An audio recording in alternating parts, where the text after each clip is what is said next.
എല്ലാവർക്കും നമസ്തേ. ആരും ഓൺലൈനിൽ ഉണ്ടാവുമെന്ന് എനിക്ക് തോന്നണില്ല.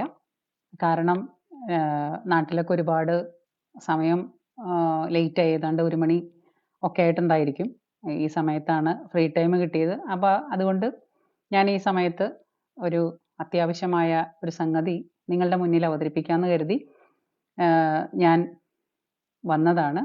അപ്പോൾ എല്ലാവരും രാവിലെ എണീക്കുമ്പോൾ എൻ്റെ ലൈവ് കണ്ട് സപ്പോർട്ട് ചെയ്യണമെന്ന് ഞാൻ നിങ്ങളോട് റിക്വസ്റ്റ് ചെയ്യാണ്. ഞാനിപ്പോൾ നിങ്ങളുടെ മുമ്പിൽ ഒരു ലൈവിന് വരാനുണ്ടായ ഒരു കാരണം എന്ന് പറഞ്ഞാൽ, ഒരു ന്യൂസ് ഞാൻ കണ്ടു. അത് ജനം ടി വി ആണ് അത് റിപ്പോർട്ട് ചെയ്തിട്ടുള്ളത്. അതായത് നമ്മുടെ എന്താ പറയുക ഒരു നിർമ്മല കോളേജ്, അതായത് മൂവാറ്റുപുഴ നിർമ്മല കോളേജിൽ നിസ്കരിക്കാൻ പ്രത്യേക സ്ഥലം വേണമെന്ന് ആവശ്യപ്പെട്ടു.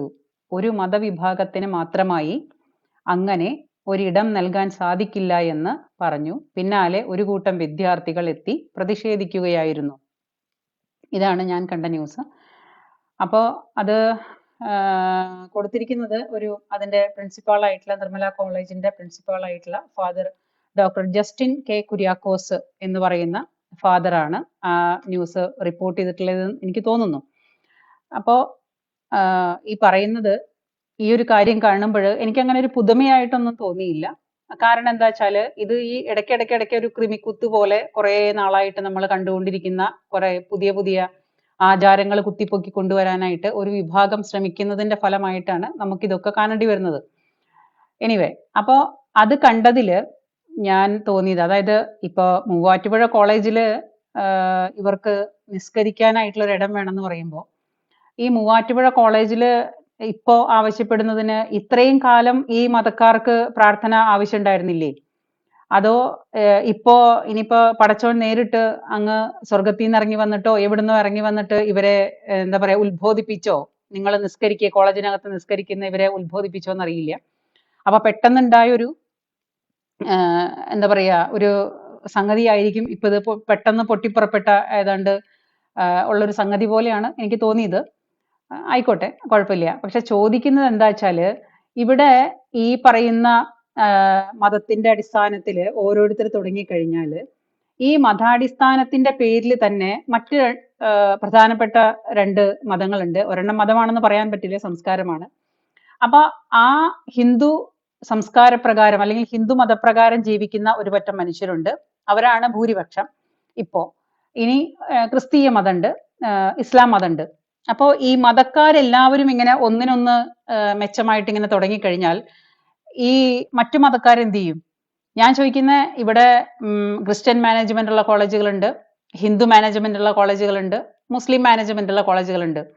അപ്പൊ ഈ മുസ്ലിം മാനേജ്മെന്റ് ഉള്ള കോളേജുകളിൽ പോയിട്ട് മറ്റു മതക്കാർ ചെന്നിട്ട് പറയാണ്, ഞങ്ങൾക്കും ഞങ്ങൾക്കും പ്രാർത്ഥിക്കാനും ചന്ദന തിരി കത്തിക്കാനും നാമം ജപിക്കാനും ഭജന ചൊല്ലാനും പിന്നെ കുർബാന കൈക്കൊള്ളാനും ഉള്ള സൗകര്യം ഞങ്ങൾക്ക് ഉണ്ടാക്കി തരണം എന്ന് മറ്റു 2 വിഭാഗക്കാരും ആവശ്യപ്പെട്ടാൽ, ഈ പറയുന്ന ന്യൂനപക്ഷ വിഭാഗമായ ഈ മുസ്ലിം വിഭാഗം അല്ലെങ്കിൽ മുസ്ലിം മാനേജ്മെന്റ് ആയിട്ടുള്ള കോളേജുകൾ അത് അനുവദിച്ചു കൊടുക്കുകയില്ലേ? അങ്ങനെ ചോദിക്കാൻ അവർ തുനിഞ്ഞാൽ, അവരങ്ങനെ തുനിയില്ല. ബിക്കോസ് ഈ മതം ഒരു പ്രധാന ഘടകമായിട്ട് ആരും കഴുത്തിൽ കെട്ടി തൂക്കി നടക്കുന്ന വിഭാഗങ്ങളല്ല മറ്റു 2 വിഭാഗക്കാരും. കാരണം അവർക്ക് തലയ്ക്കകത്ത് ആൾതാമസമുണ്ട്. ഈ പ്രാകൃത മതക്കാരുടെ പോലെ എവിടെ ചെന്നും മതം കുത്തിക്കയറ്റി, ഭക്ഷണത്തിലും മതം, നടപ്പിലും മതം, ഇരിപ്പിലും മതം, കിടപ്പിലും മതം എന്നൊക്കെ പറഞ്ഞിട്ട് മതം താങ്ങി നടക്കുന്ന പിന്നെ മതയോളികളല്ല മറ്റുള്ള 2 മതക്കാരും. അവർക്ക് അവരുടെ മതം എന്ന് പറഞ്ഞാൽ അവരുടെ ആത്മരക്ഷയ്ക്കായി അല്ലെങ്കിൽ അവരുടെ ആത്മവിശ്വാസത്തിനായിട്ട് മാത്രം അവർ കൂടെ കൊണ്ട് നടക്കുന്ന ഒരു എന്താ പറയാ സംഗതിയാണ് മതം. അവരതൊരിക്കലും ഈ പബ്ലിക് പ്ലേസിലോ അല്ലെങ്കിൽ പബ്ലിക് ഇടങ്ങളിലോ കുത്തിക്കയറ്റാൻ വരാറില്ല, ആരെയും ബുദ്ധിമുട്ടിക്കാറുമില്ല എന്നാണ് എൻ്റെ ഒരു വിശ്വാസം. അത് തന്നെയാണ് സത്യവും. അപ്പോൾ ഈ നിസ്കരിക്കാനായിട്ട് കോളേജിനകത്ത്, ഇപ്പോ ഈ പറയുന്ന നിർമ്മല കോളേജിനകത്ത് നിസ്കരിക്കാനായിട്ടുള്ള ഒരു ഇടം വേണം എന്ന് ആവശ്യപ്പെട്ടിട്ട് അങ്ങനെ ഒരു ഇടം ഉണ്ടാക്കി കൊടുത്താൽ, ഈ ബാക്കി 2 മതക്കാർക്കും ഇത് ഞങ്ങൾക്കും വേണം എന്ന് തോന്നിയാൽ അവരോട് എന്ത് സമാധാനം ആണ് ഈ സമാധാന മതക്കാർക്ക് പറയാനുള്ളത്? എന്റെ ചോദ്യം ഈ സമാധാന മതക്കാരോടാണ്. ഈ സമാധാന മതക്കാര് ആദ്യം ചിന്തിക്കേണ്ടത്, ഇന്നത്തെ കാലത്ത് കരയുന്ന കുട്ടിക്ക് പാലുള്ളൂ എന്നുള്ളൊരു ചൊല്ലുണ്ട്. അപ്പൊ ഈ കരയുന്ന കുട്ടിക്ക് പാലുള്ളൂ എന്ന് വന്നാൽ അത് മറ്റുള്ളവർക്കും അത് ബാധകമാണ്. കാരണം ഒരു 28 വയസ്സ് 30 വയസ്സിൽ ജീവിച്ചിരുന്ന ചിന്താഗതികളല്ല എൻ്റെ. കാരണം എനിക്കിന്നൊരു 55 വയസ്സുണ്ട്. അപ്പൊ ഈ 55ാമത്തെ വയസ്സിൽ ഞാൻ എൻ്റെ ജീവിതം കൊണ്ട് മനസ്സിലാക്കിയ വലിയ ഒരുപാട് എക്സ്പീരിയൻസസ് ഉണ്ട്. ഈ എക്സ്പീരിയൻസിലെ വലിയൊരു എക്സ്പീരിയൻസ് ആണ് ഇവിടെ മതം വലിയൊരു എന്താ പറയുക ആവശ്യ ഘടകമായിട്ട് നാളെ നമ്മുടെ നിലനിൽപ്പിന് പോലും അത് അപകട ഭീഷണി ഉയർത്തുന്ന ഒരവസ്ഥയിലേക്ക് മാറിക്കൊണ്ടിരിക്കുകയാണെന്നുള്ളത് മനസ്സിലാക്കിക്കൊണ്ടാണ് ഞാൻ ഇപ്പൊ ജീവിക്കുന്നത്. എൻ്റെ 30ാമത്തെ വയസ്സിൽ ഞാൻ അങ്ങനെ ആയിരുന്നില്ല. എൻ്റെ 30ാമത്തെ വയസ്സിൽ എൻ്റെ തൊട്ടപ്പുറത്തുള്ള പിന്നെ ക്രിസ്ത്യാനികളായാലും മുസ്ലിങ്ങളായാലും അവർക്ക് നമ്മളോടും നമുക്ക് അവരോടും ഒരു തരത്തിലുള്ള മതമോ അല്ലെങ്കിൽ ഒരു മതസ്പർദ്ധയോ നമ്മുടെ മനസ്സിൽ ഒരിക്കലും തോന്നിയിട്ടില്ല. പക്ഷെ ഇന്ന് അങ്ങനെയല്ല. ഇന്ന് മതസ്പർദ്ധ നമ്മളില്, അതായത് നമ്മുടെ പിന്നാലെ വന്ന് നമ്മളെ കൊണ്ട് അത് നീ അങ്ങനെ ചെയ്യാനായിട്ട് നമ്മളെ പ്രേരിപ്പിക്കുന്ന, അതായത് നമ്മളെ പ്രകോപിപ്പിക്കുന്ന അവസ്ഥയിലേക്ക് മതം മാറിക്കൊണ്ടിരിക്കുകയാണ്. ഈ പ്രത്യേക പ്രാകൃത മതം മാറിക്കൊണ്ടിരിക്കുകയാണ്. ഈ പ്രത്യേക പ്രാകൃത മതക്കാർക്ക് ഇത് സ്വയം തിരിച്ചറിയാനുള്ള കഴിവില്ല എന്നുണ്ടെങ്കിൽ ഈ പ്രത്യേക പ്രാകൃത മതം എവിടെ ചെന്ന് എത്തുമെന്നുള്ളത് അവർ തന്നെ സ്വയം ചിന്തിക്കേണ്ട കാര്യമാണ്. കാരണം അത്രയ്ക്കും അരോചകമായിക്കൊണ്ടിരിക്കുകയാണ് ഓരോ ദിവസവും ഇവരുടെ ഈ മതാവശ്യപ്രകാരമുള്ള ഈ എന്താ പറയാ നോൺസെൻസ് പരിപാടികൾ അത്രയ്ക്കും എന്താ പറയാ വളരെ അരോചകമായിക്കൊണ്ടിരിക്കുകയാണ്. ഈ മതത്തിന്റെ പേരിൽ കോളേജിൽ നിസ്കരിക്കണം, കോളേജിൽ നിസ്കരിക്കാനായിട്ട് ഞാൻ ചോദിക്കുന്ന കോളേജിൽ വരുന്നത് പഠിക്കാനല്ലേ? കോളേജിൽ വരുന്നത് 4 അക്ഷരം വിദ്യ അഭ്യസിക്കാനും ആ വിദ്യയുടെ പേരിൽ വിദ്യ അഭ്യസിച്ച് അവന്റെ ജീവിതം കെട്ടിപ്പടുക്കാനും അവന്റെ ഭാവി സുരക്ഷിതമാക്കാനും അവന്റെ ഫ്യൂച്ചർ വളരെ നല്ല രീതിയിലാക്കാനുമാണ് അവൻ കോളേജിൽ വരുന്നതും പഠിക്കുന്നതും. നമ്മൾ കുട്ടികളെ വിടുന്നത് അതിനു വേണ്ടിയിട്ടാണ്. അപ്പൊ ആ വരുന്ന ഒരു വിഭാഗക്കാര്, അത് മുസ്ലിം മതങ്ങളെ മൊത്തം ഞാൻ പറയില്ല, അതിന് വേണ്ടിയിട്ടുള്ള കുറച്ച് പുഴുക്കുത്തുകളുണ്ട്. ഏത് മതത്തിലുണ്ടല്ലോ കുറച്ച് പുഴുക്കുത്തുകൾ. അപ്പൊ ആ മുസ്ലിം വിഭാഗത്തിന്റെ ഈ പുഴുക്കുത്തുകൾ, ഈ ജമാഅത്തെ പോലെയുള്ള കുറച്ച് പുഴുക്കുത്തുകൾ വന്നിട്ട് ഈ ജാതി പരിപാടികൾ കാണിക്കുമ്പോൾ അതിനെ അടപടലം എതിർക്കേണ്ടത് ഈ മുസ്ലിം വിഭാഗം തന്നെയാണ്. ഇല്ലെങ്കിൽ ഈ വിഭാഗത്തെ ഈ ലോകം തന്നെ വെറുക്കാൻ തുടങ്ങും. ഇപ്പൊ തന്നെ ഈ ലോകം തന്നെ വെറുക്കാൻ തുടങ്ങിയിട്ടുണ്ട്. കാരണം പ്രവൃത്തി മൂലമാണ് കർമ്മം അനുഭവിക്കുക. നിങ്ങൾ ചെയ്യുന്ന പ്രവൃത്തി എന്താണോ അതിനനുസരിച്ചുള്ള കർമ്മങ്ങളാണ് നിങ്ങൾക്ക് കിട്ടിക്കൊണ്ടിരിക്കുക. അപ്പോ ഇവര് കാണിച്ചു കൂട്ടുന്ന ഈ തോന്നിവാസങ്ങള് എത്ര പരിധി വരെ അല്ലെങ്കിൽ ഏതുവരെ മറ്റുള്ളവരും കൂടി ക്ഷമിക്കും എന്നുള്ളത് ഇവർ ചെയ്യുമ്പോൾ ചിന്തിക്കേണ്ടതാണ്. ഈ കോളേജിനകത്ത് നിസ്കരിക്കാനായിട്ട് നിങ്ങൾക്ക് ഞാൻ ചോദിക്കുന്നത്, ഇതൊരു പ്രത്യേക മതം എന്ന് പറഞ്ഞിട്ട് ഈ ലോകത്ത് എല്ലാ കാര്യങ്ങളിലും എല്ലാ രാഷ്ട്രീയ പാർട്ടികളിലും വരുമ്പോൾ ഇവർക്കൊരു പ്രത്യേകത, അതായത് ന്യൂനപക്ഷം എന്ന് പറഞ്ഞിട്ട് ഈ ഏതൊരു കൊച്ചിനെയും നമ്മൾ ഒരുപാട് ലാളിച്ചു കഴിഞ്ഞാൽ ആ കൊച്ചങ്ങ് വഷളായി പോകും. ഏതൊരു കുട്ടിയെയും നമ്മൾ ഒരുപാട് അങ്ങ് ലാളിച്ചു കഴിഞ്ഞാൽ ആ കൊച്ചങ്ങോട്ട് വഷളായി പോകും. അപ്പൊ ഈ കൊച്ചുങ്ങൾ വഷളായി പോകുന്നത് എന്തുകൊണ്ടാണ്? അവരെ ഒരുപാട് ലാളിക്കുന്ന കാരണം. അപ്പൊ ഈ ലാളന കൂടിപ്പോയതിന്റെ പേരിലാണ് ഈ പ്രത്യേക പ്രാകൃത മതം ഇപ്പോ വലിയൊരു ചോദ്യചിഹ്നമായിട്ട് എല്ലാവരുടെ മുൻപിലും നിൽക്കുന്നത്. ആ ലാളന കൂടിപ്പോയി. ഇവിടെ മാറി മാറി വരുന്ന സർക്കാര്, അത് കോൺഗ്രസ് ആയാലും പിന്നെ കമ്മ്യൂണിസ്റ്റ് ആയാലും, ഇപ്പോ BJP കേരളം ഭരിച്ചിട്ടില്ല. അപ്പൊ പ്രത്യേകിച്ച് നമ്മുടെ കേരളത്തില് ഇവര് ന്യൂനപക്ഷമാണ് എന്ന് പറയുമ്പോൾ, ഈ ന്യൂനപക്ഷം എന്ന് പറഞ്ഞു കഴിഞ്ഞാൽ സാധാരണ കയ്യോ കാലോ അല്ലെങ്കിൽ എന്തെങ്കിലും കുറവുകളോ ഉള്ള വികലാംഗരെയാണ് ന്യൂനപക്ഷക്കാർ, അല്ലെങ്കിൽ എന്തെങ്കിലും കുറവുകളുള്ളവരെയാണ് ന്യൂനപക്ഷക്കാരെന്ന് പറയാം. പക്ഷെ ഇവിടെ കുറവുകളൊന്നും നമ്മളെക്കാൾ വ്യത്യസ്തമായിട്ട് ഇവർക്ക് കുറവുകളൊന്നും ഞാൻ ഇതുവരെ കണ്ടിട്ടില്ല. കയ്യോ കാലോ കണ്ണോ മൂക്കോ അല്ലെങ്കിൽ ചെവിയോ അല്ലെങ്കിൽ ബാക്കി തലച്ചോറോ അങ്ങനെ യാതൊന്നും കുറവുകൾ ഉള്ളതായിട്ട് എനിക്ക് ഈ പ്രത്യേക പ്രാകൃത മതക്കാരിൽ ഉണ്ടെന്ന് എനിക്ക് തോന്നിയിട്ടില്ല. പിന്നെ അവർക്ക് ചെറിയൊരു കുറവുള്ളതെന്ന് പറഞ്ഞാൽ അവർ സ്വയം വരുത്തി വെച്ച കുറവാണ്. അത് അവർ തന്നെ അവരുടെ വിശ്വാസപ്രകാരം പിന്നെ വരുത്തി വെക്കുന്ന ഒരു ചെറിയ കുറവുണ്ടെന്നുള്ളത് ഒഴിച്ചാൽ ബാക്കി എല്ലാ മതക്കാർക്കും ഉള്ള ബുദ്ധിയും ബോധവും സംഗതികളൊക്കെ ഇവർക്കും ഈശ്വരൻ കൊടുത്തിട്ടുണ്ട്. അപ്പൊ ഇത്രയും കഴിവുകളും എല്ലാ തരത്തിലുള്ള ബുദ്ധിയും ബോധവും കൊടുത്ത എല്ലാ മതക്കാരും തമ്മിൽ ഈ ഒരു മതവിഭാഗം മാത്രം ഇവിടെ കിടന്നിട്ട് ഇങ്ങനെ മുക്കറയിടാൻ തുടങ്ങുമ്പോൾ മറ്റു മതക്കാരും സ്വയം ചോദിക്കുകയാണ്, എന്തുകൊണ്ട് ഞങ്ങൾക്കായിക്കൂടാ, അല്ലെങ്കിൽ എന്തുകൊണ്ട് ഞങ്ങളെ മാത്രം, അല്ലെങ്കിൽ എന്തുകൊണ്ട് ഞങ്ങൾക്ക് മാത്രം. ഈ ചോദ്യം മറ്റു മതക്കാരും ചോദിച്ചാൽ ഈ പ്രാകൃത മതത്തിന് എന്തെങ്കിലും മറുപടി ഉണ്ടോ? അപ്പൊ എനിക്ക് ഈ പ്രാകൃത മതക്കാരോട്, ഈ വക ചിന്താഗതിയുള്ള ഈ പ്രാകൃത മതത്തിനോട് എനിക്ക് പറയാനുള്ളത്, നിങ്ങൾ സ്വയം ചോദിക്കേണ്ട കാലം അതിക്രമിച്ചു കഴിഞ്ഞു. കാരണം ഒരു വിഭാഗം മാത്രം ഇങ്ങനെ പ്രത്യേകത വേണം എന്ന് പറഞ്ഞിട്ട് ആവശ്യപ്പെട്ട് കഴിഞ്ഞാൽ അത് ഏത് കാലം വരെ പോവും? ഇവിടെ മറ്റുള്ളവരും ചോദ്യം ചെയ്യാൻ തുടങ്ങിക്കഴിഞ്ഞാൽ നിങ്ങൾക്ക് പറയാനായിട്ട് ഉത്തരങ്ങൾ ഉണ്ടാവില്ല. അല്ലെങ്കിൽ നമ്മുടെ നാട്ടിലെ സമാധാനം നഷ്ടപ്പെടും. നമ്മുടെ നാട്ടിലെ സമാധാനം നഷ്ടപ്പെട്ട് ഇപ്പൊ എല്ലാവരും അത് തുറന്ന് ചോദിക്കാനുള്ള ഒരു അവസ്ഥയിലേക്ക്, റോഡിലേക്ക്, പൊതുനിരത്തിലേക്ക് ഇറങ്ങിക്കഴിഞ്ഞാൽ എല്ലാ കോളേജുകളിലും ഈ ചോദ്യം വന്നു കഴിഞ്ഞാൽ ഈ ചോദ്യത്തിന് ആർക്കും തികച്ചു മറുപടി കൊടുക്കാനായിട്ട് ആർക്കും പറ്റില്ല. അതാണ് അവസ്ഥ, അതാണ് സത്യം. അത് ഈ വിഭാഗക്കാർ മനസ്സിലാക്കേണ്ടതാണ്. ഈ പ്രത്യേക വിഭാഗക്കാര് ഈ പ്രത്യേകം ഈ മുസ്ലിം മതത്തിനോടാണ് ഞാൻ പറയുന്നത്. എനിക്കത് പറയാനായിട്ട് അങ്ങനെ യാതൊരു തരത്തിലുള്ള ഭയവും എനിക്ക് തോന്നേണ്ട കാര്യമില്ല. കാരണം ഞാനൊരു ജനാധിപത്യ രാജ്യത്തിൽ ജീവിക്കുന്ന ഒരു പ്രജയാണ്. അതുകൊണ്ട് എനിക്കത് പറയാനും ചോദിക്കാനുള്ള പൂർണ്ണ സ്വാതന്ത്ര്യം എന്റെ ഭരണഘടന എനിക്ക് തന്നിട്ടുണ്ട്. ആ പൂർണ്ണ സ്വാതന്ത്ര്യത്തിൽ നിന്നുകൊണ്ടാണ് ഞാൻ പറയുന്നത്, ഞാനും ഈ ഇന്ത്യ മഹാരാജ്യത്ത് ഈ കേരളത്തില് ഉള്ള ഒരു സ്ത്രീയാണെന്നുണ്ടെങ്കിൽ ഞാനൊരു ഹിന്ദുവാണ്, അത് ഞാൻ അഭിമാനപൂർവ്വം ഞാൻ പറയുന്നു. പക്ഷെ ഞാൻ പബ്ലിക് പ്ലേസിൽ പോയിട്ട് ഞാനൊരു ഹിന്ദുവാണ്, എനിക്ക് ചന്ദനത്തിരി കത്തിക്കണം, എനിക്ക് പ്രാർത്ഥിക്കണം എന്ന് പറഞ്ഞിട്ട് ഞാൻ നടുറൂട്ടിൽ ഒരിക്കലും ഞാൻ പായ വിരിച്ചിരിക്കാറില്ല. അതൊരിക്കലും ഞാൻ പബ്ലിക് ഇടത്തിൽ കൊണ്ടുപോയി വിളമ്പാറില്ല എന്റെ മതം. അപ്പൊ എന്തുകൊണ്ട് മറ്റുള്ളവര്? അപ്പൊ ഞാൻ എത്ര കാലം മിണ്ടാതിരിക്കും? ഒരു ക്രിസ്ത്യാനിയായ എന്റെ സുഹൃത്തിനും ഒരു ഹിന്ദുവായ എനിക്കും ഞങ്ങൾക്ക് രണ്ടുപേർക്കും കിട്ടാത്ത ആനുകൂല്യങ്ങൾ ഒരു മുസ്ലിമായ ഒരുത്തിന് കിട്ടുന്നുണ്ടെങ്കിൽ അതെന്തുകൊണ്ട് എന്ന് ഒരുപാട് കാലം മുന്നോട്ട് പോയാൽ ഞങ്ങൾ രണ്ടുപേരും ചോദിക്കാൻ തുടങ്ങിയാൽ ഈ പറയുന്ന പ്രാകൃത മതക്കാർക്കും ഈ സർക്കാരിനും എന്തെങ്കിലും ഞങ്ങളോട് പറയാനുണ്ടോ? ഇല്ലല്ലോ.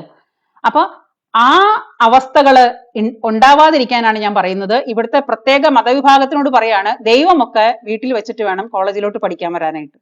ദൈവങ്ങളെയൊക്കെ വീട്ടിൽ വെച്ചിട്ട് വേണം കോളേജിലേക്ക് പഠിക്കാൻ വരാൻ. കോളേജിൽ വന്നിട്ട് നിസ്കരിക്കാനാണെന്നുണ്ടെങ്കിൽ നിങ്ങളൊക്കെ എന്തിനാണ് കോളേജിലേക്ക് വരുന്നത്? നിങ്ങൾ അവിടെ വീട്ടിലിരുന്നിട്ട് കാലത്തൊട്ട് വൈകുന്നേരം വരെ നിസ്കരിച്ചോ മക്കളെ? ആര് പറഞ്ഞു വേണ്ടെന്ന്?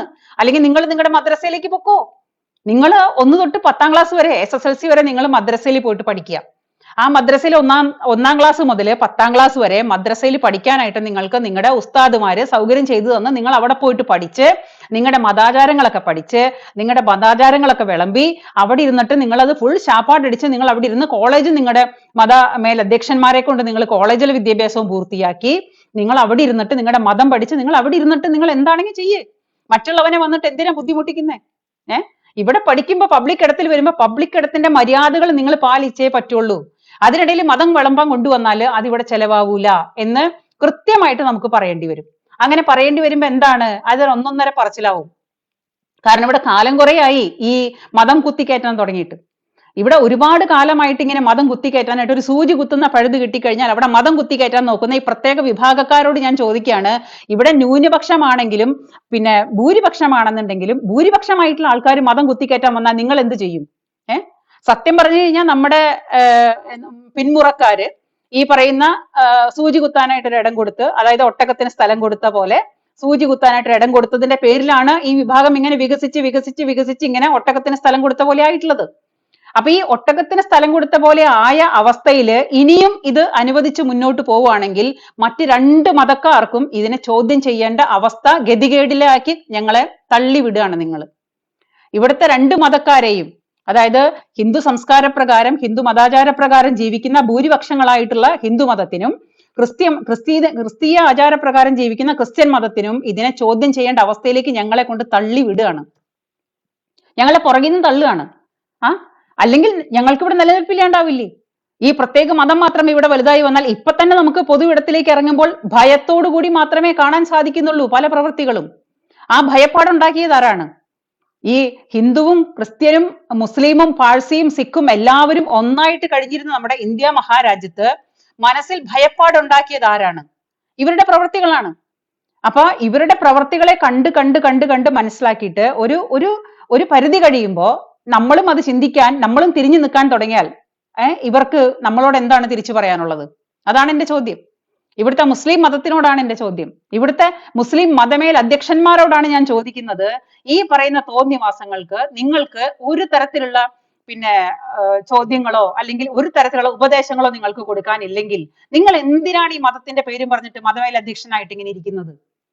നിങ്ങൾക്ക് ആ സ്ഥാനത്തിരുന്നു കൊണ്ട് നിങ്ങൾക്ക് ഒരു തരത്തിലുള്ള ധർമ്മവും നിങ്ങൾക്ക് ചെയ്യാനില്ലെങ്കിൽ നിങ്ങൾ ഈ മതമേൽ അധ്യക്ഷന്മാരെന്ന് പറയുന്നതിന്റെ കോമാളി വേഷം കെട്ടി അതിന്റെ കോമാളി വേഷം എടുത്തണിഞ്ഞ് ഇരിക്കുന്നതിന്റെ എന്താ പറയാ ചേതോ വികാരം അല്ലെങ്കിൽ അതിന്റെ ആ ഒരു അവസ്ഥ എനിക്ക് മനസ്സിലാവുന്നില്ല. ഇത് നിങ്ങളോട് ചോദിപ്പിച്ചതും ഈ പറയുന്ന നിങ്ങളുടെ പ്രവർത്തികളാണ്.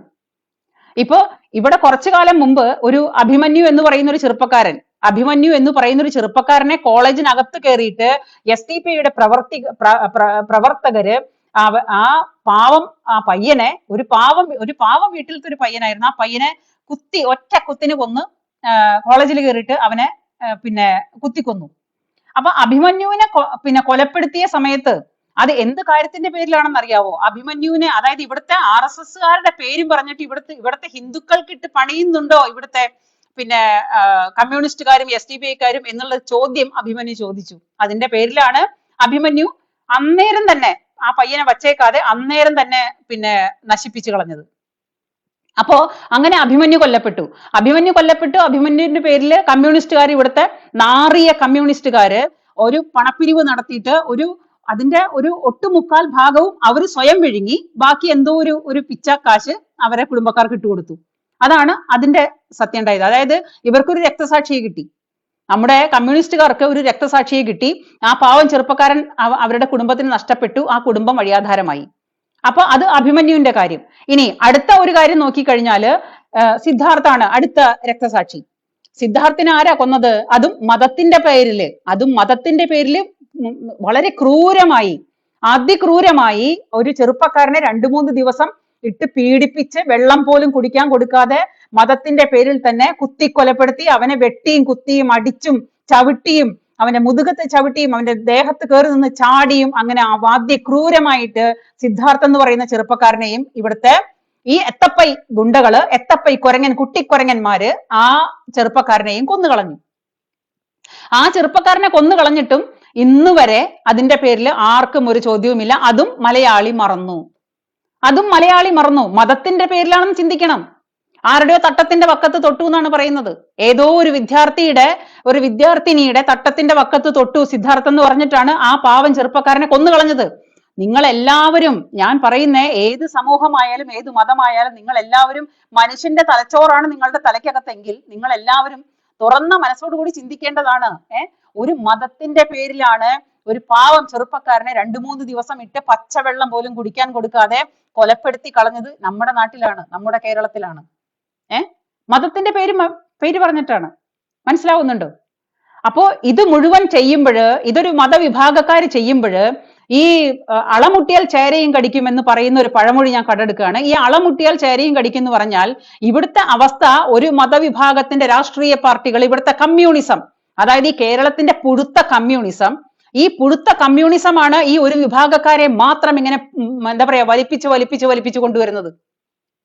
ഈ കമ്മ്യൂണിസം എന്ന് പറഞ്ഞാൽ അവരുടെ തന്നെ വലിയൊരു എന്താ പറയാ കാഴ്ചപ്പാട്, അവരുടെ കാഴ്ചപ്പാട് തന്നെ കമ്മ്യൂണിസം, സ്വാതന്ത്ര്യം, സോഷ്യലിസം എന്നൊക്കെ പ്രവർത്തിക്കാമെന്നുണ്ടെങ്കിലും ഇവിടെ ആർക്കാണ് സ്വാതന്ത്ര്യമുള്ളത്? ആർക്കാണ് സ്വാതന്ത്ര്യം? ഇവിടെ ആർക്കും സ്വാതന്ത്ര്യമില്ല. അവര് പറയുന്നൊരു മതവിഭാഗക്കാർക്ക് മാത്രം ഇവിടെ ജീവിച്ചാൽ മതി. ഈ മതവിഭാഗക്കാരെ മാത്രം ഇങ്ങനെ ബലൂണ് പോലെ വീർപ്പിച്ച് കൊണ്ടുവന്നിട്ട് അവരുടെ ആൾക്കാർക്ക് മാത്രം വേണ്ടത്ര കാര്യങ്ങളായാലും, ഈ പറയുന്ന എന്താ പറയാ പഠിക്കാനുള്ള ഫെലോഷിപ്പ് ആണെന്നുണ്ടെങ്കിലും, പൈസയുടെ കാര്യങ്ങളാണെന്നുണ്ടെങ്കിലും, സ്കോളർഷിപ്പ് ആണെന്നുണ്ടെങ്കിലും എല്ലാം ഈ ഒരു വിഭാഗക്കാർക്ക് മാത്രം മതി. ഈ ഒരു വിഭാഗക്കാരെ ഇങ്ങനെ തീറ്റ കൊടുത്ത് ഇങ്ങനെ തടിച്ച് ഇങ്ങനെ നല്ലൊരു ഗുണ്ടായിട്ട് ഇങ്ങനെ കൊണ്ടുവരുമ്പോൾ ബാക്കി മതക്കാർ ഇവിടെ കൈ ഉയർത്തി ചോദിക്കാൻ തുടങ്ങിയാൽ ഈ പറയുന്ന ഭരണസംഘടനയ്ക്ക്, ഈ കമ്മ്യൂണിസത്തിന് എന്തെങ്കിലും പറയാനുണ്ടോ? ഈ കമ്മ്യൂണിസത്തിന്, ഈ കുട്ടിക്കൊരങ്ങൻ എത്തപ്പയുടെ പേരിൽ, എത്തപ്പൈ എന്ന് പറയുന്ന ഒരു സംഘടന ഈ കുട്ടിക്കൊരങ്ങന്മാരെ അങ്ങോട്ട് അഴിച്ചു വിട്ടേക്കാണ്. പോയി മേഞ്ഞോ. ഈ എത്തപ്പയിലെ ഒട്ടുമുക്കാൽ ഭാഗങ്ങളും, ഈ എത്തപ്പൈ എന്ന് പറയുന്ന സംഘടനയിലെ ഒട്ടുമുക്കാൽ ഭാഗത്ത് ഉള്ള പ്രവർത്തിക്കുന്ന മനുഷ്യരും പകല് മുഴുവനും ചുവപ്പാണെങ്കിൽ അവര് രാത്രി പച്ചയാണ്. ഈ രാത്രി പച്ചയെടുത്ത് അണിയുന്ന എന്തിനാണെന്നറിയോ? ഈ പകല് പച്ചയാവുന്നത് ഈ പറയുന്ന എത്തപ്പൈക്കാരും ഈ പറയുന്ന കമ്മ്യൂണിസ്റ്റുകാരും, ഈ കമ്മ്യൂണിസം അവരുടെ മതത്തെ സംരക്ഷിക്കാനെന്ന് ഉറപ്പ് കൊടുത്തിട്ടായിരിക്കാം ഇവര് ഈ തോന്നിവാസങ്ങൾ മുഴുവൻ കാണിക്കുന്നത്. കാരണം അവർക്ക് അവരുടെ മതത്തെ സംരക്ഷിക്കാനും അവരുടെ എന്താ പറയാ ആചാരങ്ങളെ സംരക്ഷിക്കാനും ഉറപ്പ് കൊടുത്തിട്ടും ആ ഉറപ്പ് കിട്ടുന്നത് കൊണ്ടാണ് ഈ എത്തപ്പൈ ഗുണ്ടകൾ വന്നിട്ട് ഇങ്ങനെ അഴിഞ്ഞാടുന്നത്. അത് പരമമായ സത്യമാണ്. എത്ര കാലം മറച്ചു വെക്കാൻ പറ്റും? ഇപ്പോ ഞാൻ ഫോർ എക്സാമ്പിൾ ഞാൻ ഈ സമൂഹത്തിനോട് ഞാൻ ചോദിക്കുകയാണ്. സാധാരണ ഒരു മനുഷ്യൻ റോട്ടിൽ കൂടെ നടന്നു പോകുമ്പോ ഒരു ദൈവത്തിന്റെ പേരിൽ ഒരാള് ദൈവം വിളിച്ചാൽ, വേണ്ട, മാന്യമായിട്ട് നിൽക്കുന്ന ഒരു റെയിൽവേ സ്റ്റേഷനോ അല്ലെങ്കിൽ ഒരു പൊതു ഇടമോ അല്ലെങ്കിൽ ഒരു പബ്ലിക് ഇടമോ അവിടെ നിന്നിട്ട് ഏതെങ്കിലും ഒരുത്തൻ അള്ളാഹു അക്ബർ എന്ന് പറഞ്ഞു കഴിഞ്ഞാൽ ജീവനും കൊണ്ട് മനുഷ്യൻ ഓടിയ വഴിയറിയില്ല. എന്തുകൊണ്ട്? അതൊരു വൃത്തികെട്ട വേടായത് കൊണ്ടാണോ? അല്ല. എന്തുകൊണ്ട്? അത് ഈ മുസ്ലിം സമൂഹം ചിന്തിക്കേണ്ട കാലം അതിക്രമിച്ചു പോയി. അത് ഈ മനുഷ്യരുടെ മനസ്സിലേക്ക് ആക്കി വെച്ചത് അവരുടെ പ്രവൃത്തി മൂലമാണെന്ന് അവർ തിരിച്ചറിയേണ്ട കാലം അതിക്രമിച്ചു പോയി. എന്തുകൊണ്ടാണ് ഇങ്ങനെ കാണിച്ചു കൂട്ടുന്നത്? എന്തിനാണ് ഇങ്ങനെ കാണിക്കുന്നത്? മതമാണോ കോളേജിൽ വേണ്ടത്? നിങ്ങൾ പഠിച്ചിട്ട് നിങ്ങളുടെ ഫ്യൂച്ചറാണ് നിങ്ങൾക്ക് വലുതെന്നുണ്ടെങ്കിൽ പാവം പൊന്നു വിദ്യാർത്ഥികളെ, നിങ്ങളോട് എനിക്ക് പറയാനുള്ളത്, നിങ്ങളുടെ കുടുംബത്തിന് അത്താണിയാവേണ്ട നിങ്ങളാണ്. അത് ഹിന്ദുക്കളായാലും മുസ്ലിങ്ങളായാലും ക്രിസ്ത്യാനികളായാലും ശരി, അവനവന്റെ ഫ്യൂച്ചർ പിന്നെ വളരെ സേഫ് ആക്കാന്നുള്ളതല്ലാതെ ഈ മതം കലർത്തി കൊണ്ട് നടന്നിട്ട് എവിടെ ചെന്നെത്താനാണ്? എനിക്കതാണ് മനസ്സിലാവാത്തത്. ഇത് കുറച്ചു നാളുകൾക്ക് മുമ്പ് നമ്മുടെ നാട്ടിൽ ഒരു ഹലാൽ ഇപ്പോഴും നടക്കുന്നുണ്ട്. സർവ്വതിക്കിന് ഹലാല് കുത്തിക്കയറ്റുക, കാണുന്നിടത്ത് മുഴുവനും ഹലാല് മാത്രമേ കഴിക്കുള്ളൂ. ഞാൻ പറയണേ, അന്തൂണേട്ടന്റെ ചായക്കട ഉണ്ടായിരുന്നു, മമ്മദിന്റെ ചായക്കട ഉണ്ടായിരുന്നു, പിന്നെ മോഹനേട്ടന്റെ ചായക്കട ഉണ്ടായിരുന്നു. ഈ പറയുന്ന ചായക്കടകളൊക്കെ മാറിയിട്ട് അവിടെ മുഴുവനും ഹലാല്, ഭക്ഷണത്തിലും ഹലാലാണ്, ഭക്ഷണവും ഹലാലാണ്. ഈ ഭക്ഷണത്തിൽ ഞാൻ ചോദിക്കുന്ന, ഇവിടെ എല്ലാ മനുഷ്യരും ഒരുപോലെ വാഴുന്ന ഈ നാട്ടിലെ ഒരു വിഭാഗക്കാർക്ക് മാത്രം എന്തുകൊണ്ടാണ് ഇങ്ങനെ? അപ്പൊ അത് പതിയെ അനുവദിച്ചു കൊടുത്തിട്ട് വെള്ളിയാഴ്ച ദിവസം പിന്നെ പരീക്ഷ മാറ്റിവെച്ചു. വെള്ളിയാഴ്ച ദിവസം പരീക്ഷ മാറ്റി വെക്കുന്നുണ്ടെങ്കിൽ ബാക്കിയുള്ള ആൾക്കാരപ്പൊ എന്ത് ചെയ്യും? അപ്പൊ അവിടെ ഈ മതം കുത്തിക്കയറ്റി. ആരാണ് കുത്തിക്കയറ്റുന്നത്? ഈ പിന്നെ അവിഞ്ഞ രാഷ്ട്രീയക്കാരാണ്. ഈ അവിഞ്ഞ കമ്മ്യൂണിസമാണ് ഏറ്റവും കൂടുതൽ നമ്മുടെ നാട്ടില് മതത്തിന്റെ പേരിൽ മറ്റുള്ളവരെ കൊലയ്ക്ക് കൊടുക്കാനായിട്ട് തയ്യാറായത് ഇവിടുത്തെ കമ്മ്യൂണിസമാണ്. അതുകൊണ്ട് തന്നെ ഇവിടുത്തെ കമ്മ്യൂണിസം, അതായത് കഴിഞ്ഞ കുറെ നാളുകളായിട്ട് ഹിന്ദു മതത്തെയും മറ്റുള്ള മതങ്ങളെയും അടച്ചാക്ഷേപിച്ചത് കൊണ്ട് നശിച്ച് കമ്മ്യൂണിസം എന്ന് പറയുന്നത് മുടിഞ്ഞു മൂലാണ്ടപ്പെട്ട് അവസാനിക്കാറായി. ഈ എത്തപ്പൈകാരും ഈ മുടിഞ്ഞ കമ്മ്യൂണിസവും അവരുടെ ആദർശങ്ങളെല്ലാം മാറ്റിവെച്ചിട്ട്, അവരുടെ തോന്നിവാസങ്ങളൊക്കെ മാറ്റിവെച്ചിട്ട് അവർ മര്യാദയ്ക്ക് പ്രവർത്തിക്കാൻ തയ്യാറായില്ല എന്നുണ്ടെങ്കിൽ ഇത് അവസാനത്തിന്റെ ഘട്ടത്തിലാണ്. നിങ്ങൾ അവസാനത്തിന്റെ ഘട്ടത്തിലാണ്. നിങ്ങൾക്ക് ഇവിടെ ഒരു വിഭാഗക്കാരെ മാത്രം തൃപ്തിപ്പെടുത്തിയിട്ട് ഇവിടെ ജീവിക്കാൻ പറ്റുമോ? ഇവിടെ മറ്റുള്ളവരപ്പം എന്ത് ചെയ്യും? അതൊരു ചോദ്യമല്ലേ? അപ്പൊ അല്ലെങ്കിൽ പിന്നെ ഒരു വിഭാഗക്കാർ മാത്രം മതി എന്നുണ്ടെങ്കിൽ നിങ്ങൾ പബ്ലിക്കായിട്ട് അങ്ങ് പ്രഖ്യാപിക്കേ, ഞങ്ങൾ ഈ വിഭാഗക്കാരുടെ മാത്രം സംരക്ഷകരാണ്, അപ്പൊ ഞങ്ങൾ ഞങ്ങളുടെ കാര്യം നോക്കിക്കോളാം, ഞങ്ങൾ ഹിന്ദുക്കളും ക്രിസ്ത്യാനികളും നിങ്ങൾക്ക് രണ്ടാനമ്മ നയമാണ് ഞങ്ങളോടെന്നുണ്ടെങ്കിൽ, പണ്ട് കാലത്തോട്ടെ അങ്ങനെയാണ്. ഇവിടുത്തെ ക്രിസ്ത്യാനികളോടും ഇവിടുത്തെ ഹിന്ദുക്കളോടും നിങ്ങൾക്ക് രണ്ടാനമ്മ നയമാണെങ്കിൽ നിങ്ങൾ പബ്ലിക്കായിട്ട് പ്രഖ്യാപിക്കേ, എന്നിട്ട് ഇവരെ മാത്രം താങ്ങി നടക്ക്. നമുക്കൊരു പ്രശ്നവും ഇല്ല, നമുക്കറിയാം നമ്മുടെ കാര്യങ്ങൾ നോക്കാൻ. അപ്പൊ അവരെ പോലെ തന്നെ ഈ പ്രാകൃത മതക്കാരുടെ സ്വഭാവം നമ്മളെ കൊണ്ട് ചെയ്യിക്കാൻ നിങ്ങൾ നമ്മളെ പ്രകോപിപ്പിക്കരുത്. കമ്മ്യൂണിസ്റ്റുകാരാണെന്നുണ്ടെങ്കിലും ഈ പ്രത്യേക മതവിഭാഗക്കാരാണെന്നുണ്ടെങ്കിലും നിങ്ങളോട് എത്തപ്പൈക്കാരാണെങ്കിലും എത്തപ്പൈ കുട്ടിക്കുരങ്ങന്മാരോടടക്കം ഞാൻ പറയുന്നത്, നമ്മളെ മറ്റൊരു മുഖം കാണിക്കാൻ നിങ്ങൾ പ്രേരിപ്പിക്കരുത്. അതാർക്കും നല്ലതിനാവില്ല. ഈ നാട് തന്നെ മുടിഞ്ഞു പോകുന്നൊരവസ്ഥയാണ്. കാരണം എത്ര കാലം ഇത് സഹിക്കാൻ പറ്റും?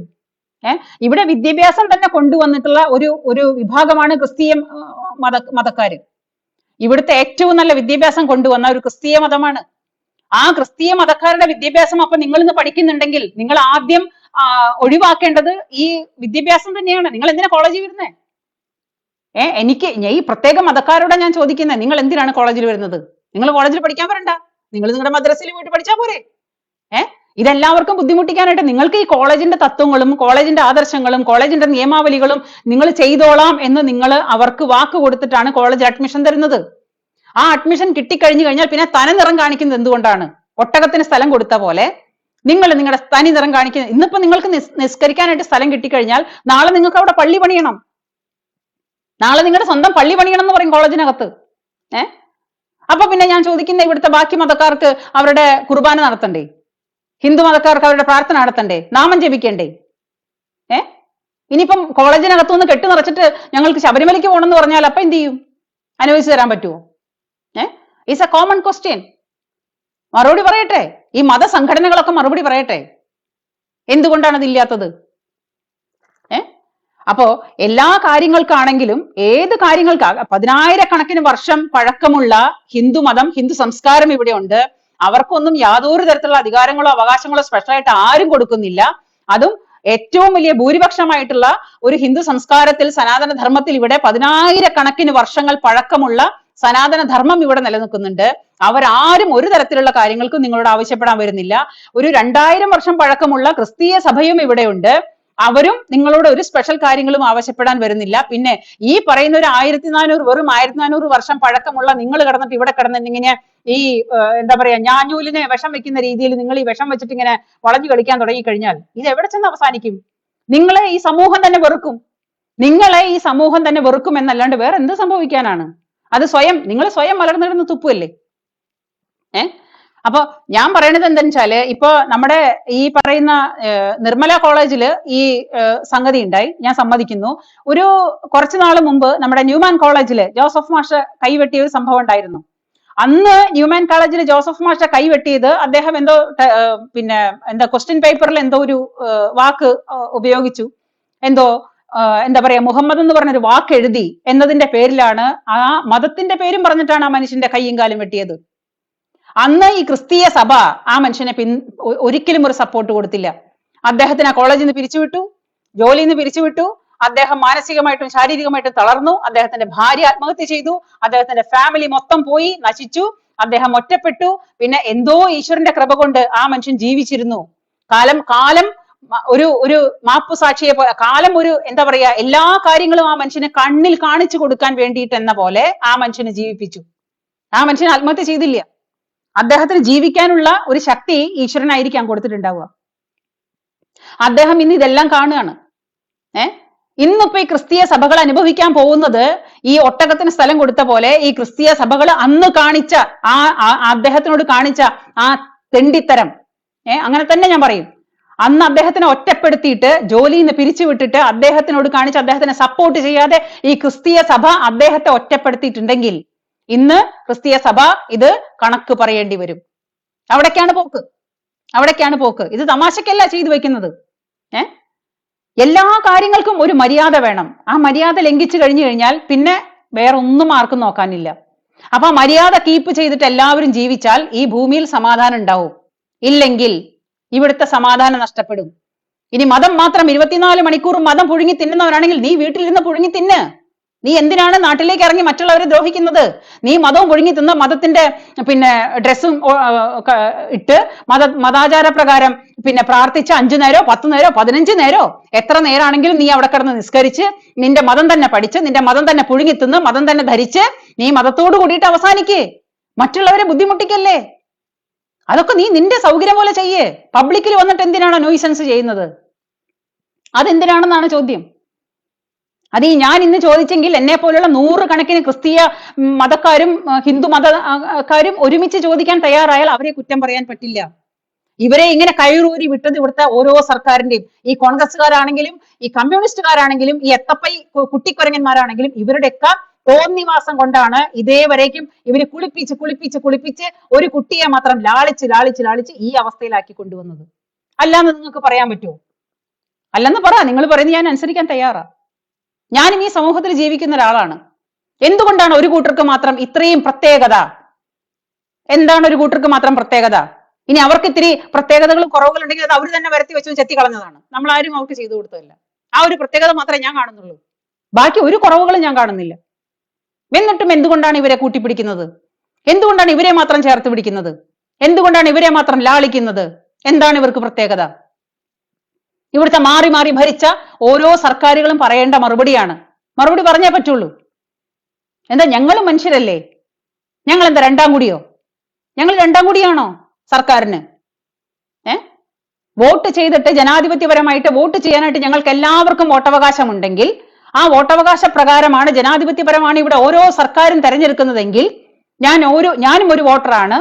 എന്റെ ആ അവകാശത്തിൽ നിന്നുകൊണ്ട് ഞാനും നിങ്ങളും മറ്റുള്ളവനും ക്രിസ്തീയ മതക്കാരും ഹിന്ദു മതക്കാരും മുസ്ലിം മതക്കാരും എല്ലാവരും ഒരുപോലെ വോട്ട് ചെയ്ത് തെരഞ്ഞെടുത്ത ഒരു ജനാധിപത്യ ഭരണ സംവിധാനമാണെങ്കിൽ നിങ്ങൾ നമുക്ക് മറുപടി തന്നേ പറ്റുള്ളൂ. എത്ര കാലം നിങ്ങൾ ഈ ഒരു കുട്ടിയെ മാത്രം കൊഞ്ചിക്കും? അതാണ് എന്റെ ചോദ്യം. എന്റെ ചോദ്യത്തിന് നിങ്ങൾ മറുപടി പറഞ്ഞേ പറ്റുള്ളൂ. എന്താണെങ്കിലും ഈ നിലയ്ക്കാണ് നിങ്ങൾ മുന്നോട്ട് പോകുന്നതെങ്കിൽ പ്രത്യേക മതക്കാരെ, ഈ പ്രാകൃത മതക്കാരെ, പ്രത്യേക മതക്കാരെ നിങ്ങളെ കാണുമ്പോൾ ജനം എന്താ പറയാ നെറ്റി ചുളിക്കാനും നിങ്ങളുടെ നേരെ കൈ ചൂണ്ടാനും അധികകാലം ഇനി ബാക്കിയില്ല എന്നുള്ളതാണ് സത്യം. കാരണം ഭക്ഷണത്തിലും നടപ്പിലും എടുപ്പിലും എല്ലാ കാര്യങ്ങളും നിങ്ങൾ മതം കുത്തിക്കയറ്റിക്കോ, നമുക്ക് യാതൊരു വക ബുദ്ധിമുട്ടും ഇല്ല. നിങ്ങളുടെ മതാചാര പ്രകാരം നിങ്ങൾ വസ്ത്രം ധരിച്ചോ, നിങ്ങളുടെ മതാചാര പ്രകാരം നിങ്ങൾ ഹലാല് ഭക്ഷണം കഴിച്ചോ, നിങ്ങൾ മതാചാര പ്രകാരം 5 നേരമല്ല 10 നേരമല്ല 15 നേരം നിസ്കരിച്ചോ, നമുക്ക് അതിലൊന്നും യാതൊരു തരത്തിലുള്ള പരാതിയുമില്ല. പക്ഷേ ഈ പറയുന്ന സംഗതികൾ മുഴുവനും അവരവരുടെ സ്വകാര്യ നിമിഷങ്ങളില് അവരവരുടെ സ്വകാര്യ സ്ഥലത്ത് അവരവരുടെ സ്വന്തം സ്ഥലത്ത് മാത്രം നടപ്പാക്കുക. പബ്ലിക് പ്ലേസിൽ വന്നിട്ട് മറ്റുള്ളവർക്ക് ബുദ്ധിമുട്ടുണ്ടാക്കരുത്. ഉണ്ടാക്കിയാൽ ബുദ്ധിമുട്ടാവുക, ഒരുപാട് ബുദ്ധിമുട്ടാവും. കാരണം അളമുട്ടിയാൽ ചേരയും കടിക്കും. നമ്മൾ ആരും ഉപദ്രവിക്കാൻ പോകുന്ന മനുഷ്യരല്ല. നമുക്ക് ഈ പബ്ലിക് ഇടങ്ങളിലൊക്കെ പോയിട്ട് മതം പറയാൻ തന്നെ നാണക്കേടാണ്. കാരണം 4 അക്ഷരം പഠിച്ചിട്ട് തലയ്ക്കകത്ത് എന്തെങ്കിലും തലച്ചോറ് പ്രവർത്തിക്കുന്നുണ്ടെങ്കിൽ മൂക്ക് കിഴിപ്പൊട്ടായവൻ ഒരിക്കലും ഈ മതവും പറഞ്ഞിട്ട് അവിടെ ഇവിടെയും കുത്തി കയറ്റിയിട്ട് ഇങ്ങനെ ഭക്ഷണത്തിലും നടപ്പിലും ഇടുപ്പിലും മതം പറഞ്ഞു നടക്കാനായിട്ട് നമുക്ക് നാണക്കേടാണ്, നാണക്കേട്. അപ്പോ പക്ഷേ അത് നാണക്കേടാണെന്ന് വിചാരിച്ചിട്ട് അത് നമുക്ക്, അതായത് പറ്റണമെങ്കിൽ പണി പറ്റിയെടുത്ത് അതിന് 1 രൂപയുടെ നഷ്ടമല്ലേ ഉള്ളൂ എന്നുള്ള പോലെ ഇവിടെ ഹലാല് കുത്തി കയറ്റാൻ നോക്കി നടന്നില്ല. അപ്പൊ ഇനിയിപ്പോ നിസ്കാരം തുടങ്ങാൻ, നമുക്ക് എല്ലാ കോളേജിലും നിസ്കരിക്കാൻ തുടങ്ങാം എന്ന് പറഞ്ഞ് പിന്നീട് അവിടെ നമുക്ക് പള്ളിയും പണിയാന്ന് പറഞ്ഞാല് എന്റെ പൊന്ന് സുഹൃത്തുക്കളെ, നമുക്കൊന്ന് രണ്ടാമത് ചിന്തിക്കേണ്ടി വരും. നമ്മളെ അങ്ങനെയുള്ള അവസ്ഥയിലേക്ക് തള്ളി വിടുന്നത് നിങ്ങളാണ്. ഇവിടെ മിണ്ടാതിരിക്കുന്ന 2 മതസ്ഥരെയും ചൊറിഞ്ഞ് നിങ്ങൾ നമ്മളെ പ്രകോപിപ്പിച്ചാൽ നമ്മളും നിവർന്നു നിന്ന് ചോദിക്കാനായിട്ട് നമുക്ക് നിർബന്ധിതരാവും. അങ്ങനെ ആക്കരുത്. അതാണ് നമ്മുടെ നാടിന്റെ സമാധാനം. ഇവിടുത്തെ എല്ലാ മതക്കാരും ഒരുപോലെ ചിന്തിച്ച് ഒരുപോലെ സ്നേഹിച്ച് ഒരുപോലെ നടക്കുന്ന ഈ നാട്ടിൽ കുത്തിത്തിരിപ്പ് വേർഷൻ കൊണ്ട് നടന്നാല് ആ കുത്തിത്തിരിപ്പ് വേർഷൻ ഇവിടെ ചെലവാകാൻ പോണില്ല. നിങ്ങളുടെ ഹലാലോ നിങ്ങളുടെ നിസ്കാരോ ഒക്കെ നിങ്ങളുടെ വീട്ടില് ഈ പൊതു ഇടങ്ങളിലല്ല എന്ന് പബ്ലിക്കായിട്ട് തന്നെ എനിക്ക് പറയേണ്ടി വരും. അത് എന്നെ കൊണ്ട് പറയിപ്പിച്ചതാണ്.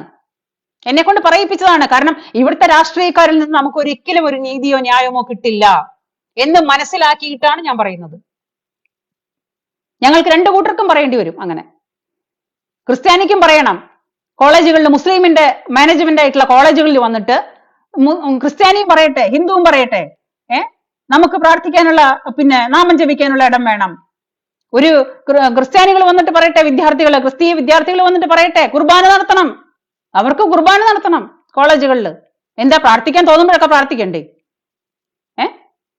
അപ്പൊ ആ ചോദ്യങ്ങളൊന്നും നിങ്ങൾ നമ്മളെ കൊണ്ട് ചോദിപ്പിക്കരുത്.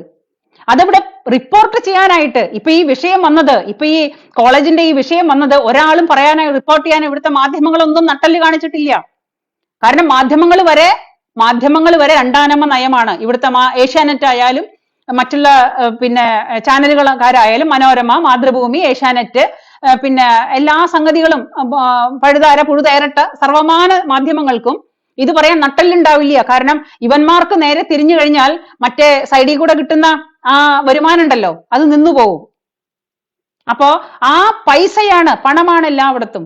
പണം കിട്ടുന്നത് എവിടുന്നാണോ ആ പണത്തിന്റെ മേലെ, അതായത് ഈ പോകുന്ന വേസ്റ്റ് ഉണ്ടല്ലോ, ആ വേസ്റ്റിന്റെ മേലെ 10 പൈസ വെച്ചിട്ട് ഇവിടുത്തെ മാധ്യമ ഹിജടകളോട്, ഈ മാധ്യമ ഹിജടകളോട്, ഏഷ്യാനെറ്റ് അടക്കമുള്ള മാധ്യമ ഹിജടകളോട് നക്കി എടുത്തോളാൻ പറഞ്ഞാൽ അത് നക്കി എടുക്കുന്ന വർഗമാണ് ഇവിടുത്തെ മാധ്യമ ഹിജറകൾ. സത്യം പറയാനായിട്ട് അവർക്ക് നട്ടല്ലില്ലഞ്ഞിട്ടല്ല, പണം മറയ്ക്കും, വരുമാനം നിൽക്കും, അതുകൊണ്ട് പറയില്ല. അപ്പൊ ഒരു വിഭാഗക്കാർക്കും എതിരെ വരുന്ന ഒരു കാര്യങ്ങളും അവർ റിപ്പോർട്ട് ചെയ്യില്ല. പക്ഷേ എന്നെ പോലുള്ളവര് ജനിച്ചാൽ ഒരിക്കലേ മരണമുള്ളൂ. എന്നെ പോലുള്ളവര് അത് പറയാൻ നിർബന്ധിതരാവും. നിങ്ങൾ നിർബന്ധിതരാക്കുകയാണ്. നിങ്ങൾ എന്നെ കമ്മ്യൂണിസ്റ്റ് ആക്കി എന്ന് പറയുന്ന പോലെ നിങ്ങൾ എന്നെ ഹിന്ദുത്വ വർഗീയവാദിയാക്കി എന്നെനിക്ക് പറയേണ്ടി വരും. അങ്ങനെ ആക്കിയതാണ്. കാരണം എന്റെ 30ാമത്തെ വയസ്സിലെ ചിന്തയല്ല ഞാൻ ഇന്ന്. എന്തുകൊണ്ട്, എങ്ങനെ വന്നു, അത് നിങ്ങൾ തന്നെ സ്വയം ചിന്തിക്കേണ്ട ഒരു അവസ്ഥയാണ്. അതുകൊണ്ട് നമ്മളെ അങ്ങനെയുള്ള ഒരു അവസ്ഥയിലേക്ക് തള്ളിവിടരുത്. റിക്വസ്റ്റ് ആണ്, മാന്യമായിട്ട് പറയാണ്. പൊതു ഇടങ്ങളിലല്ല നിസ്കാരം, അതെല്ലാം നിങ്ങളുടേതായ മത ആചാര പ്രകാര സ്ഥലത്ത് എവിടെയാണോ അവിടെ നടത്തുക. കോളേജുകളിലും പബ്ലിക് പൊതു ഇടങ്ങളിലും വന്നിട്ട് ഈ ജാതി കുത്തിത്തിരിപ്പ് വേർഷങ്ങൾ ഉണ്ടാക്കരുത്. അത് ഉണ്ടാക്കി കഴിഞ്ഞാൽ അതിന്റെ നാണക്കേടും അതിന്റെ എല്ലാ തരത്തിലുള്ള പോരായ്മകളും നിങ്ങൾക്ക് തന്നെയാണ്. നിങ്ങൾ അവസാനം ഈ സമൂഹത്തിൽ ഒറ്റപ്പെടും. അതല്ലാണ്ട് വേറെ ഒന്നും നമുക്ക് നിങ്ങളോട് പറയാനില്ല എന്ന് ഒരു പാവം ഒരു പ്രവാസി ഇത്രയും നേരം എന്നെ കേട്ട എല്ലാവർക്കും എൻ്റെ കൂപ്പുകൈ നമസ്തേ. Thank you. ജയ് ഹിന്ദ്.